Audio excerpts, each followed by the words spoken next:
Hello and welcome to the video. Earlier, I covered Gustav Klimt's painting, Hope 2, and today we're returning to the world of the same artist, but with a completely different atmosphere. This time we're diving into a work often called the Austrian Mona Lisa, Adele Bloch-Bauer. Gustav Klimt was born in 1862 in Vienna and lived during a major cultural shift. He was a founding member of the Vienna Secession and one of the most significant artists of his time, determined to break free from academic rules and create something radically new. His art was bold, decorative, and full of emotional energy, and at times so erotic that it shocked contemporary audiences. Klimt rarely explained the meanings of his works. He believed the viewer should feel them intuitively. Klimt's so-called golden phase began in the early 1900s, after he saw the Byzantine gold mosaics in Ravenna during a trip to Italy. They made a profound impression on him and transformed his artistic style. Gold and intricate decorative motifs began to dominate his paintings. Adele Bloch-Bauer is one of the masterpieces of this period. Adele Bloch-Bauer herself was at the heart of Vienna's intellectual elite. She belonged to a wealthy Jewish family of industrialists and bankers, and her salon was a gathering place for writers, musicians, philosophers, and political thinkers. She was intelligent, sharp, and influential. Klimt received a commission to paint her portrait, a process that ultimately took several years and required countless sketches. When you look at the finished painting, the first impression is brilliance and gold. Adele sits like an icon. There is something ethereal, almost otherworldly in her posture.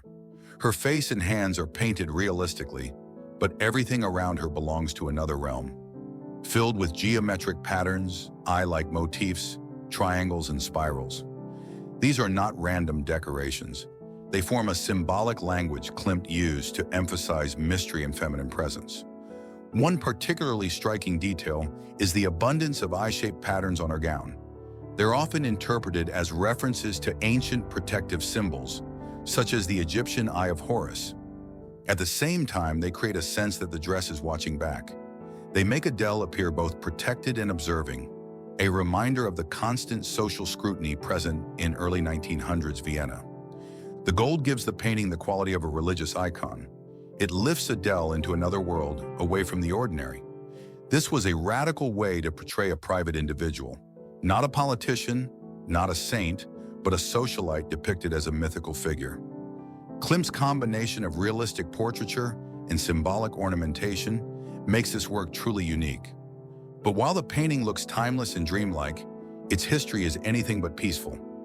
When the Nazis annexed Austria in 1938, the Bloch-Bauer family's property was confiscated and the painting was stolen, just like so many artworks owned by Jewish families. The Nazis even changed its title to hide its origins. After the war, the piece remained in the possession of the Austrian state and hung in the Belvedere Museum for decades. In the early 2000s, a long legal battle began when Maria Altmann, a relative of the Bloch-Bauer family, demanded the painting's return. The case became a global symbol of art restitution.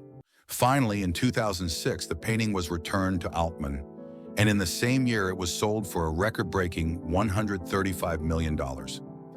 At that time, the most expensive painting in the world. So even though the painting glows with gold, its story also carries much darker chapters. It is not only an artwork, but also a reminder of historical injustice and how cultural heritage can be caught in the storms of history. A few lesser-known details to end with. Adele is the only person Klimt ever painted in two full-length portraits, a rare honor since he seldom returned to the same model. Klimt also made numerous sketches of Adele's hands because she was self-conscious about a slightly bent finger. This shows how carefully every pose and small detail was considered in the final composition. The painting is also physically remarkable. It contains multiple layers of gold and silver leaf that react to light in different ways. That's why the piece looks almost alive in person, glowing and shifting as the light changes. Adele Bloch-Bauer captures the essence of Gustav Klimt's golden phase in a way no other work does. It is both a masterpiece of art and a story that spans from the cultural salons of Vienna to a modern-day legal battle for justice. Thank you for watching. If you enjoyed the content, don't forget to subscribe and hit the like button. It truly helps a lot. And I'd love to hear your thoughts. Do you see this painting more as a portrait or as a symbolic icon? Feel free to share your opinion in the comments. See you in the next video.